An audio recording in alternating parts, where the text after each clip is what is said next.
Assalamu alaikum and welcome to iTREND on ITV. I'm Zaheerah Umar standing in for Zaheerah Bham Ismail on this Thursday morning, and today we'll be focusing on the accidentalmuslims.com conference, the Unity Conference, happening on the 21st of April, just in 2 weeks' time, and we hope to see everyone there. And today we're going to be speaking to Khalil. I think most people know him from his podcasts and the website accidentalmuslims.com. Assalamu alaikum. How are you, Khalil? Alaikum salam. Shukran for having me. No, it's a pleasure. Thank you for being here, and I hope you're going to tell us all about the conference. Oh, for sure. But before we go there was something we're really interested to know is I want you to unpack Accidental Muslims, the name, and where did it come from? So accidentalmuslims.com is an 18th month brand. Yeah. Okay, and myself and Zaheer, coming back from the MSA days, always involved in youth development, giving back to the community. And so we thought, let's do something really unique in the form of a podcast, because I loved podcasts, going back 5 years ago. And he didn't know, coming back from my attorney background, so he attorney background, I'm from my IT background. And he said, what is a podcast? And so I explained to him that you can download something on your phone and listen to it whenever you want. And so he said, let's go ahead and do it. And it started at a coffee shop. So we said, okay, who are we going to interview? And so we said, let's interview our friends first. And then it blossomed from interviewing our friends to interviewing leaders in the community. Now we've interviewed profiled over 100 individuals, combining the conferences, meetups, and podcasts. So it started as a podcast. Why Accidental Muslims? A lot of people ask us that. For me, it's a personal journey. When I was in high school, I thought, being a born Muslim, I thought I was Muslim by accident. Because I just inherited the religion. And I think most or some of the youth today experience that. They're shy, they're embarrassed about their Muslim identity. And so we thought, let's create like a curious brand, Accidental Muslims. Are we all accidental Muslims, or are we? Exactly. So when people see the brand or the logo, or come to our meetups or our conferences or listen to our podcasts, we want them to ask that introspective question: am I a Muslim by accident, or am I a Muslim on purpose? And hence the slogan, live with purpose. And so it started as a podcast, and then we realized that everything's online, our community is online. And they wanted something offline, and so it started bringing the podcast into meetups. So we meet at a halal restaurant, and we invite 2 guests, and we ask them questions, and there's some productive networking, and we have a nice meal, and that's how it started into a podcast meetup, and now we have conferences. Oh, lovely. So now tell us a little bit about the conference. So why a conference, like you said just now, a little bit? So the conference, so we had podcasts, as I said, then meetups. So we thought, let's bring the whole community together in each city. And that was our goal in the first meeting, a coffee meeting at myself and Zaheer said, after a year, we're going to have a huge conference. And we had that last year in Cape Town. How successful was it? It was good. It was good. Again, look, accidentalmuslims.com, it's not about how successful it was, or not about the thousands of downloads. It's about that small and deep connections that we make. So we don't look at stats anymore. I can tell you just one stat that that people from over 117 countries listen to the podcast. And so like 2 weeks ago, a lady from New York, a non-Muslim, said that she sees Islam differently because of a podcast. So you're making a difference, and that's the aim. That's it. It's a small seeds that we plant. And so it's not about how successful it is. I don't know. Okay, that sounds great. So now your second conference upcoming, 21st of April, and what do you aim to achieve from it? So we had a Cape Town conference called the Leadership Conference. So we thought, let's take the theme up to another level. And we thought, let's have a conference in Johannesburg and call it the Unity Conference. Because personally, and maybe Zaheer might agree with me, I feel that our community is a bit fragmented. We always look at our differences instead of our similarities. And I thought that, barring the race or our background, our culture, let's bring the Muslim community together. Let's unite it, because at the end of the day, community is in essence a manifestation of our faith. And we say love for your brother, we love ourselves, but do we actually practice it? And so hence the Unity Conference. And so now tell us a little bit about your role in the Unity Conference. Or okay, so my role and Zaheer's role, we're basically curators of the conference. Okay. So we invite diverse set of speakers. Yes. And you'll see, we have, for example, Vuyo Makwena. Okay. He started the Muslim community in Bekkersdal. Yeah. And no one knows about him. He's a Maulana, but how he found Islam was pure, brilliant, and really inspirational. I don't want to share it on this platform. Yes. And then we have someone like Terry Oakley Smith. So accidentalmuslims.com is not a Muslim-only brand. Hence, we named it Accidental Muslims. So when non-Muslims look at it, they see, okay, what's going on here? Yes. And so we have they're interested. So we have a non-Muslim audience as well. Okay. Hence, we invited a non-Muslim speaker, Terry Oakley Smith, and she's a diversity expert. And she will tell her story because her sons are Muslim. Right. And her daughter-in-laws daughter-in-laws are Indian and Malay. And so it's a whole concoction. So she talks about her personal experience. So lots of speakers to look forward to. Tell the audience a little bit more, how many speakers are going to be there? Why should they be attending? Can you tell us? We have over 14 to 15 speakers. Okay. And we have our MC, Ashraf Garda, a co-MC. We have two MCs, Ashraf Garda, and we have a co-MC, Neliswe Musomi. And as I said, 14 speakers. Yes. They're all talking about, their personal journey. It's going to be anecdotal. We gave them the key word of vulnerability. Yes. We want them to be really vulnerable on stage.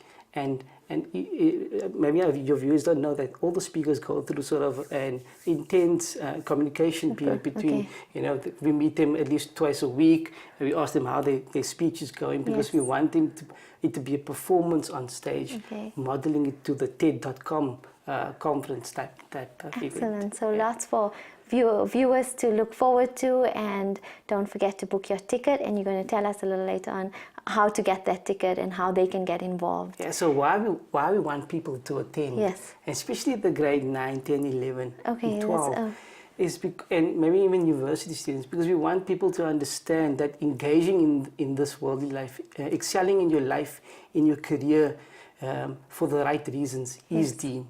And so we tend to separate worldly life and spiritual life. But we actually want our worldly life to submit to a higher goal or higher purpose.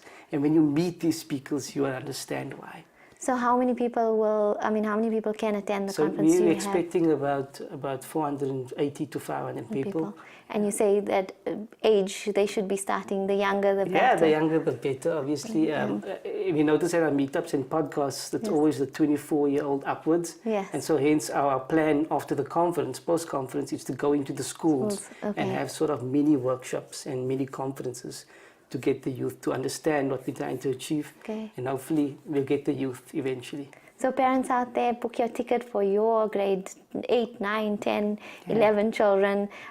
Get them to hear all the speakers and to join in the Unity Conference, and then, learn about diversity. And as Khalil said, there's so much to learn in Islam and the world out there.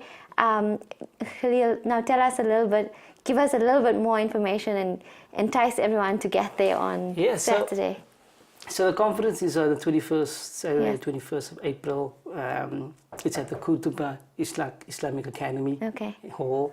And that is in Midrand? That's in Limbro Park. Limbro Park, okay. So our partners are, our partners embody sort of the values of Unity. Okay. We have Rosh Goal as a partner, Crescent Lifestyle.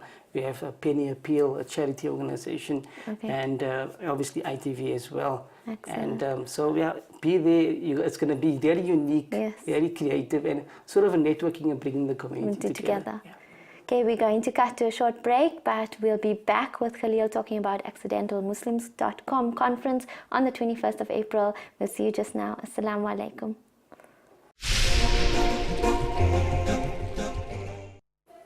Assalamu alaikum and welcome back to iTREND on ITV. I'm Zaheerah Umar, your host today, standing in for Zaheerah Bham Ismail. And today we are very privileged to have Khalil Alaka. You're at the studio talking about accidentalmuslims.com and the lovely conference they're going to have, the Unity Conference on the 21st of April. So just to recap, tell us again, where will it be? Assalamu alaikum, Khalil. So the Unity Conference will be at Kutuba Islamic Academy Hall. And it will be in Lumbro Park, and it will be on the 21st of April, the Saturday, full day. Full day, just the one day? Yeah, just the one day. And you say about 14 speakers? About 14, 15 speakers, and we have 2 MCs, we'll have Q&A, we'll have networking, lunch, tea breaks. So really a great opportunity for the youth to rub shoulders with giants. So only the youth, the adults and Anybody the youth. can come. Yeah. And coming back to the youth, you said it's important for them to be there this time. And can you tell us a little bit why and who's going to be there that the youth will be attracted to actually listening to? So look, as I said, all the speakers will talk about their personal experiences and their journey as a youth. At times, we'll get speakers that talk about suicide, about depression, about being bullied at school.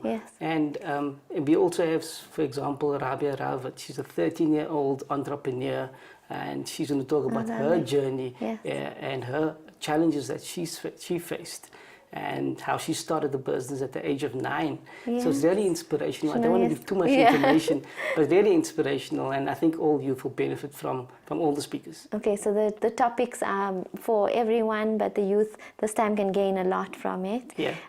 So parents out there, again, don't forget to book your tickets for your children and come with them so they can attend with them 100%. And spend the whole day there. It's a nice family day out. For sure. Yes. And then I was wondering, I always wonder, why just the podcast and the social media? Can you tell us how that has impacted on accidental Muslims and where is it going from there? Yeah, so obviously we all of us now have smartphones.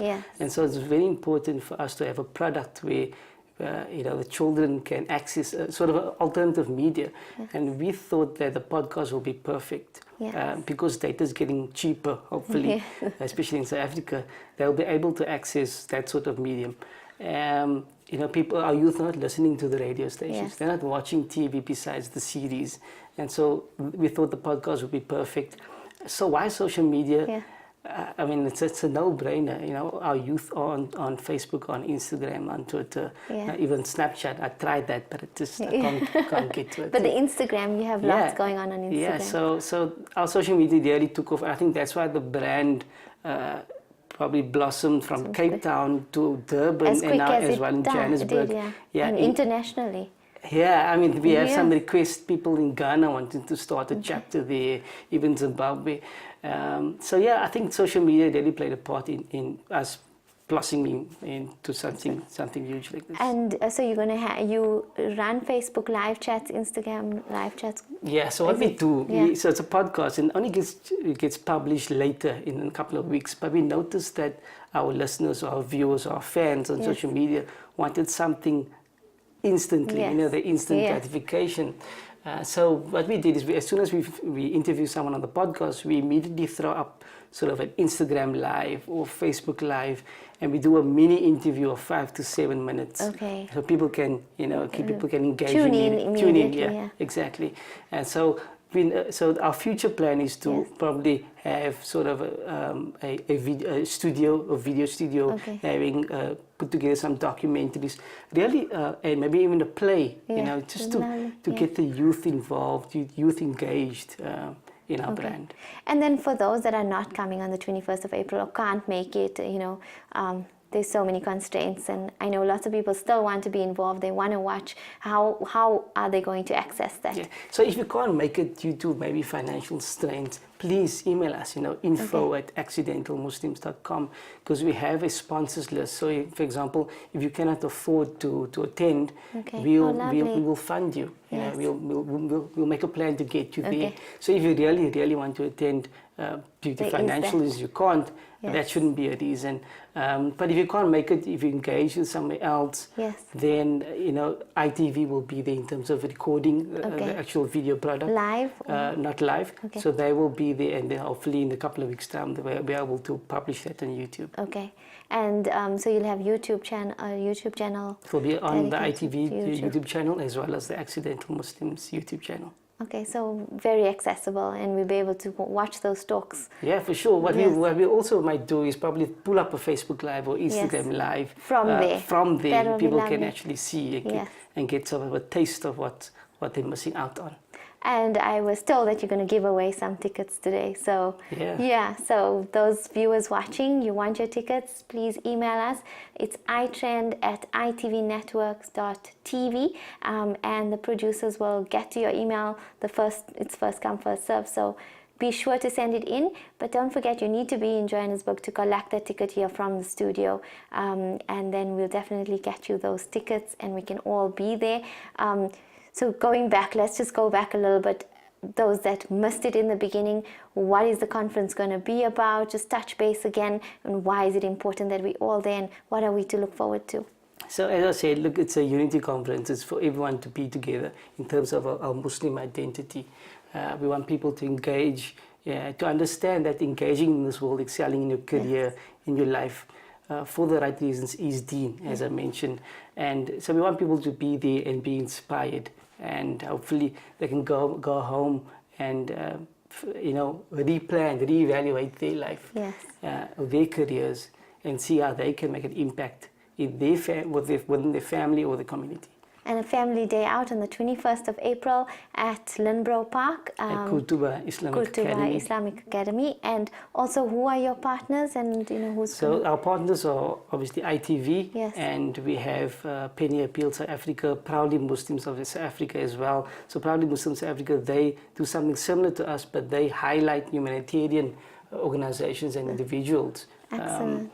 Which is also perfect. So all our partners are bringing together sort of it's a perfect match in terms of unity. And then tell us a little bit about, so the Unity Conference happening on that day will have just the speakers, you're going to be serving lunch as well. Does that cost included, or is it? Yeah, so 350 Rand for the full day, including lunch. We'll have 2 tea breaks as well as Q&A, networking sessions as well. Yeah. And it's a family day out, right? So parents, take your children, have the day out, listen to good speakers.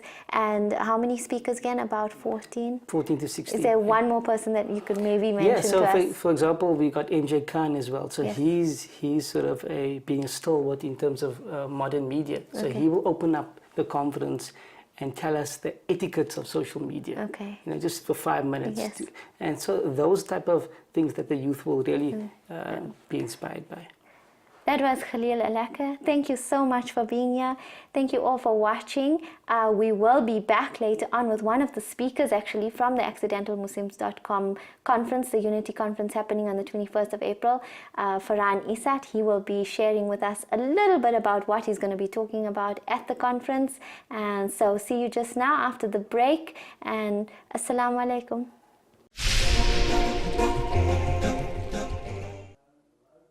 Assalamu alaikum. You're watching iTrend on ITV, and I'm Sumaya Umar standing in for Zaheerah Bham Ismail. Here today we have Farhan Isat, a stand-up comedian, so some good laughs today on the show, I hope, and a professional MC and facilitator.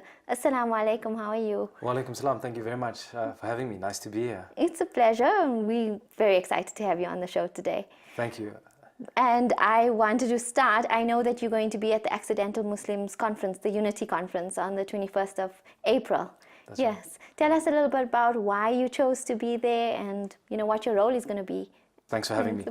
So yeah, I was approached by accidentalmuslims.com and Proudly Muslims. And initially, I have to be honest, my first response was I turned them down. Because, comedians and the Muslim community of late haven't had the best relationship. But after speaking to Khalil and going and meeting with the team, including Zaheerah, it just seemed like the perfect fit. Okay. And I think more than anything, I wasn't sure. I thought maybe did they want me to come then perform comedy? But as it had it, they want me to come and share my journey and my life story, because I think when you look at Muslim people, comedy isn't one of the sort of standard career choices. I think it goes doctor, lawyer, and then disappointment. So comedy definitely wasn't up there. So I think I think like everybody, I think everyone has a very unique and interesting story. I don't think I'm any more special than the next person, but I think it would be nice to share my journey and my story in the hope that there's something there that someone else, something clicks. It clicks with someone, and it might ignite something within somebody that'll take them on to do something. And get them laughing again. Yeah, there we go. That's it. Childhood laughter the best, eh? Just like we discussed. Yes. Right. So your role, so actually we're happy to have you, because then you can tell us a little bit about your journey before you even get to the conference here today. Okay, yeah, sure. So your role as a comedian in the Indian community, tell us what. Okay, well, what would you like to know? Would you like to know my journey? How did it start?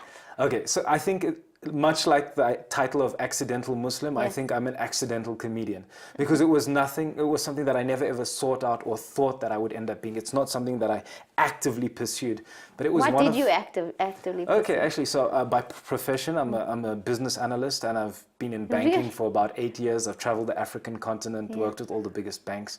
And interestingly, that was what led me on this path of comedy. I remember telling, the Accidental Muslims team and Zaheerah about how at the time I was working at Standard Bank's head office in the Johannesburg CBD. And every morning I would go in, and one of the first people I would see as I entered the building was this elderly Muslim man. And I'd see him, and he'd be okay in the morning. He'd have like a reasonable smile, or he wouldn't frown at me as much when I'd greet him. His hair was more or less in place. But by the time I would leave, by the end of the day, he'd be like over in his chair. His hair was a mess. And it got me thinking that, and it clearly looked to me that he didn't want to be there. And it got me thinking more and more that could potentially be me. You one day, years down. Bored out of your mind. And then it got me thinking more and more, like, is this really what I want to be doing, Because I played out, and I think it's important in life to go, where am I now? And if I carry on this trajectory, where will I end up? And I realized I'd be in a situation where I would have more money than I would need, but at the same time, I would not have the time that I needed to do the things that perhaps I wanted to do. And then I started thinking, then what would I want to do? And at the time, I had been watching a lot of stand-up comedy. I could, every Sunday I used to go down to the Cool Runnings in Melville, and I used to go watch comedy there. And now you at all these prestigious events yourself. That's right. So now it's weird. I talk about the journey from the seat to the stage. And so I started, I was watching a lot of comedy, and I thought, let me try this. And, it didn't happen like this. That thing, to build up the courage to go from wanting to do something to do it, there's a bit of a gap. And that took me a couple of years. But when I did, I could say I took like a fish to water. The first time was amazing. Like, I was supposed to do 5 minutes of comedy, ended up doing 12. Amazing, loved it. And then, the second time I did it, then in my mind, I think the ego caught up, because then I was like, I was born to do this. The second time I did it, I absolutely died on stage. Now, when we say that means people are like watching you, and you can hear crickets. Nobody's laughing. But it's been an amazing journey so far. I am just over 5 years in. Professionally, I've been doing it for about 2.5, 3 years. Oh, wow. And, so it's a long journey, but you getting there, and where do you find yourself in the next 10 years? Well, that's the thing. I think I don't think there's any moment where you can really say I've arrived or I've gotten there. And I think I'm still in very much the infancy of my journey, I think comedy is, people just think sometimes that comedy is just laughter. But I think comedy for me has been the biggest mirror. It's been one of the biggest teachers for me personally. Because when you're out there on that stage, you're alone. You know this in front of the camera. But I mean, I imagine now you're there with people, and not only is there this expectation of talking, but you have to make them laugh. And I think it's a great mirror in the sense that it's taught me not just about other people and about life, but about myself. So it's been an amazing journey. And as an Indian in this community, and then the cultural perspective, now how do you find yourself through this comedy journey of yours in our community? Oh yeah, that's interesting. So I think, I've been very clear throughout my journey to go, I'm Muslim and I'm a comedian. But I'm not a Muslim comedian. Do you get the difference? Yeah, you're still a Muslim. You're still a comedian. So it's very subtle, meaning that my comedy is not centered or Islam-centric, because there's a lot of sensitivity when it comes to not just Islam but religions and comedy. But also, and at the same time I go, I haven't positioned myself as an Indian comedian. Yeah. I've been very clear from the beginning, and we can talk a bit about it because my upbringing lends itself to that. But from the very beginning, I've been performing for Afrikaans audiences in Pretoria, black audiences in Soweto, Indian audiences in Lenasia or Azadville, one of my favorite places. Shout out to anyone from Azadville that's watching. You get what I mean? To colored people in, I don't know, maybe let's say like Eldorado Park, you know. So I've always made sure that at the end of the day, I mean, first and foremost, I'm a human being, right? And at the end of the day, laughter is universal. So it's only in recent times has the Indian and Muslim community started acknowledging and identifying me, and as they do, exactly. I was fortunate enough to open with him, and so that was lovely because it exposed me to his audiences, and so. As I'm sure you're aware with our community, when they identify or they like something, they like to latch onto it and take ownership. And I go, that's cool, but that's not the be-all and end-all of who I am. Okay. So yeah.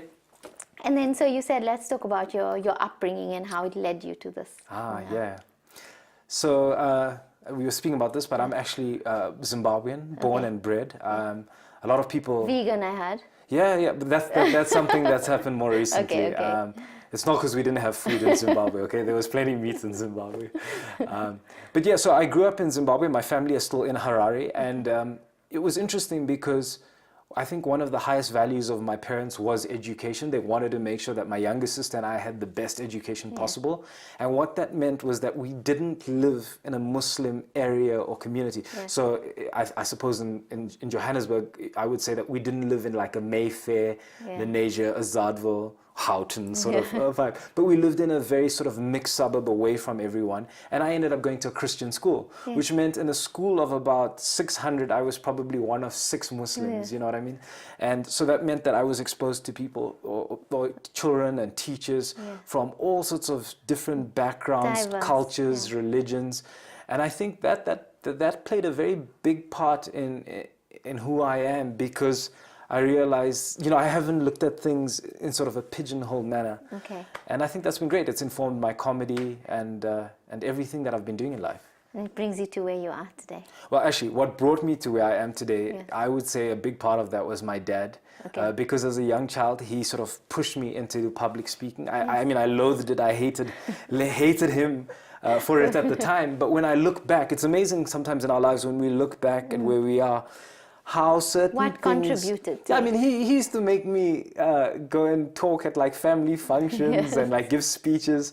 In fact, I was fortunate enough, and I actually met Robert Mugabe in 1995, and I spoke at the ZANU-PF headquarters, 21st February, I remember, representing the youth of Zimbabwe. So it's little things. Maybe that's where my comedy career started. I don't know. Like that's not a little thing. It's a big thing at the time, and now brought you to who you are now, and your professional speaking, your emceeing.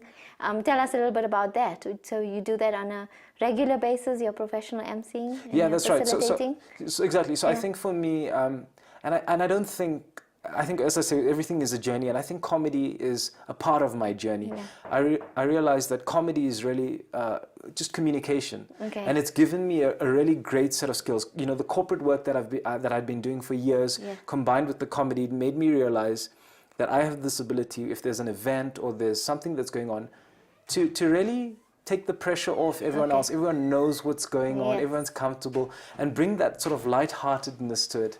So it's fun, because I know I've been there from a corporate background where you're sitting at an event like for a couple of hours, bored out of your mind, also not really knowing what's going on. So for me, I love that. I like to engage and really, tackle and get involved in it. Correct. Okay, so we're going to cut to a short break, but we'll be back with Farhan Issa telling us all about stand-up comedy, and also about him being at the Accidental Muslims conference, Unity Conference, on the 21st of April. Assalamu alaikum, and we'll see you just now.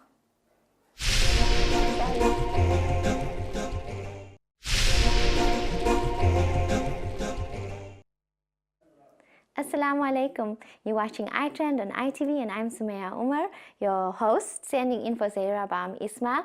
Welcome back, and we're here with Farhan Issa today, talking about stand-up comedy. He's a professional MC and really regular in South African comedy circuit nowadays. So look out for him, watch out for him. He's been at many prestigious venues like Wackheads Comedy Club. So Farhan, welcome back. And we were talking a lot about your career and how you've come to where you are. So what happened the day you told your parents about you becoming a comedian? So I think they knew for a while that I was doing it, but more as a hobby, as something fun on the side. And I think they didn't give it too much thought. They were like, oh, cool, he's keeping himself and others entertained and out of trouble. It's fine. But I think for me, it was a timing thing. So I'd been working in corporate for several years. I was on a work permit, and it's quite a challenge being a foreigner in South Africa. And literally the week I got my permanent residence, I handed in my resignation. And I had to make that phone call and speak to my parents and explain to them what I was doing. And obviously the initial response was... So not face-to-face, it was over the phone. Yeah, not even FaceTime. This is literally like just a phone call. But I have a very close relationship with both my mom and my dad. And I think from their perspective, they were like, okay, explain to us what's your thinking and your understanding around this. And literally what I shared with you about, I was at a point in my life, single, didn't have any debt.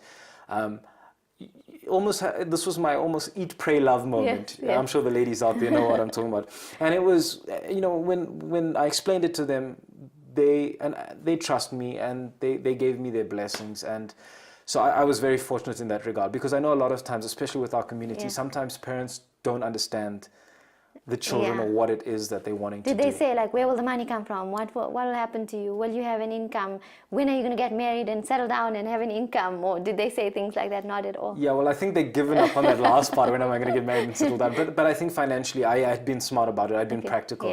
I think there's a lot of practicalities that come with life, because I don't ascribe... anything in life, I guess. Yeah, absolutely. And I think sometimes people have this image of like a starving artist, and it really is tough out there as an artist. I think people don't value art as much as it should be.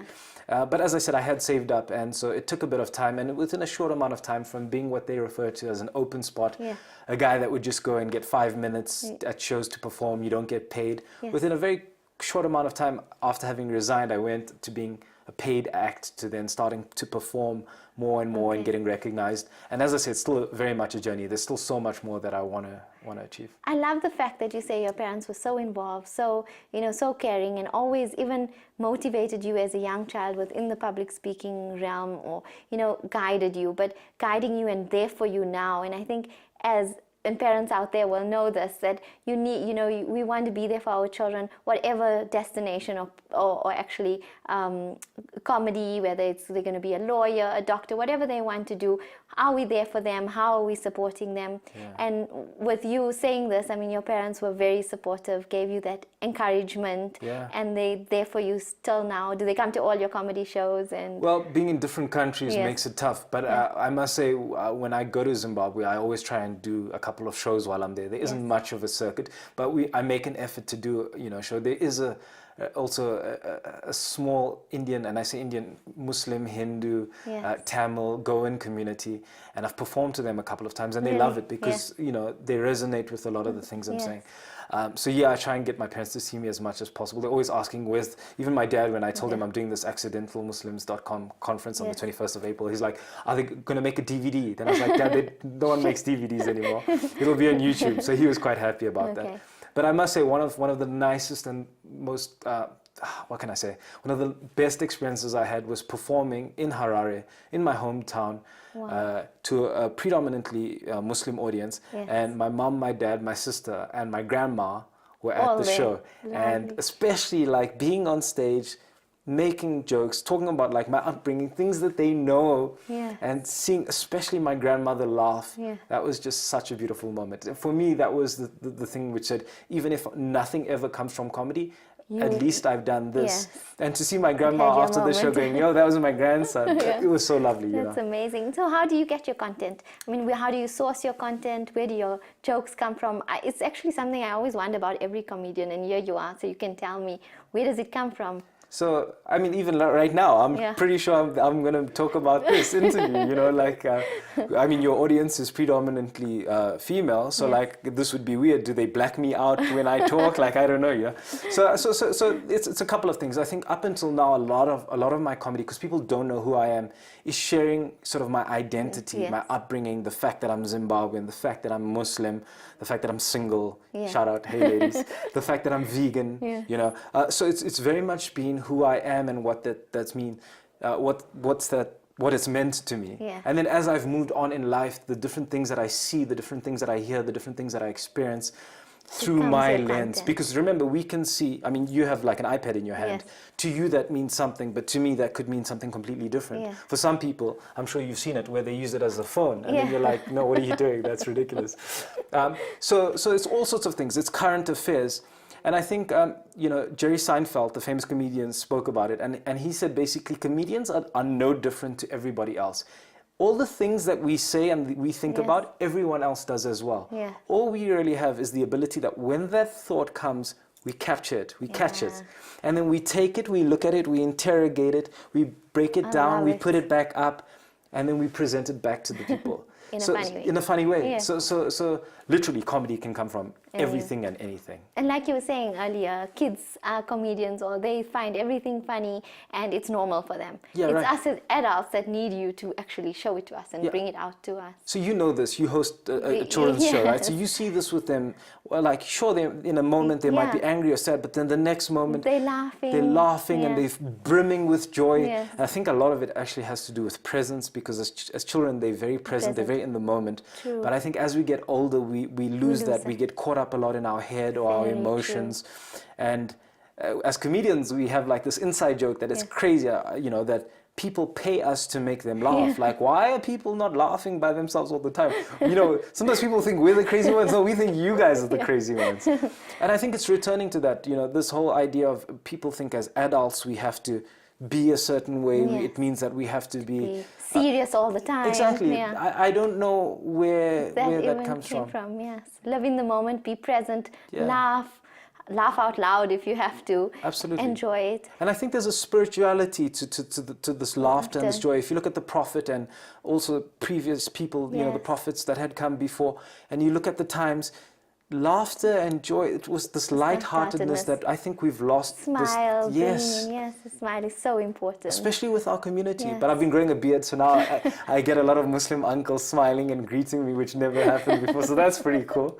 But there's a lot of seriousness within our community, and I think people need to be a bit more joyful, a bit nicer to each other. Just my thoughts.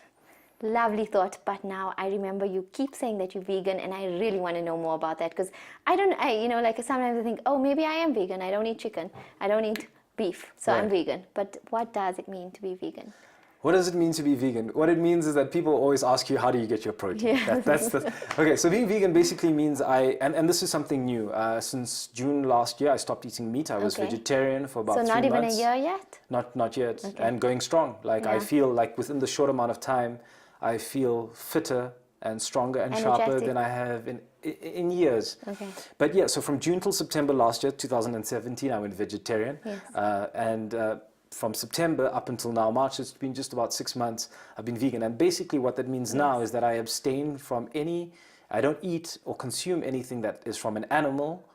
So any animals or anything that comes from an animal.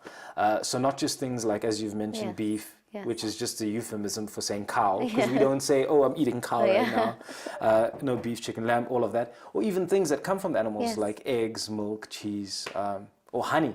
That was something. You not even have honey? Oh, well, no, because apparently it takes 8 to 12 bees their entire lifetime to make a teaspoon of honey. So they like slave labor. Good luck with that. I hope that you make it through. Yeah, it's going well. Yeah, it's going well. Well done. So coming back to the conference, the details of the conference will be on the screen, 21st of April, and this year, the Accidental Muslims Unity Conference. Tell us why, what is your role at this conference and why you chose to be there? I mean, you as a comedian, are you going there to tell jokes? What is, what is it that you're going to be doing there? Well, there'll definitely be jokes. Okay. And as a vegan, I can clearly say no animals were harmed in the making of those jokes. But I think more than anything, it's just a journey. I think, we saw it with Riyad Musa in the movie Material, his journey. And I think it'll be nice to share my journey also as a foreigner of how things played out for me. And yeah, just to bring some of that lightheartedness that we were talking about, some of that joy, some of that fun to the show. And the importance of comedy, even in life. Importance of laughter. The importance of laughter, yes. And I think there's a lovely, diverse range of speakers from all sorts of different fields. So I think I'm just one piece of that lovely puzzle that's going to come together. It's going to be great. I hope to see everyone at the Accidental Muslims Unity Conference on the 21st of April. And there are some tickets up for grabs. So if you are interested, please send an email to iTrend@itvnetworks.tv. And one of the producers will get in touch with you. Please make sure that you are in Johannesburg to collect those tickets. So first emails in will be happy to receive those tickets and actually meet Farhan Isat. Thank you so much, Farhan Isat, for being here today and giving us some laughter in our lives. Thank you so much. Thanks for having me. It was lovely. Bringing back the smile in our lives. Yeah. Thanks. Thank you so much. And Assalamu alaikum. We'll see you next time on iTrends on ITV.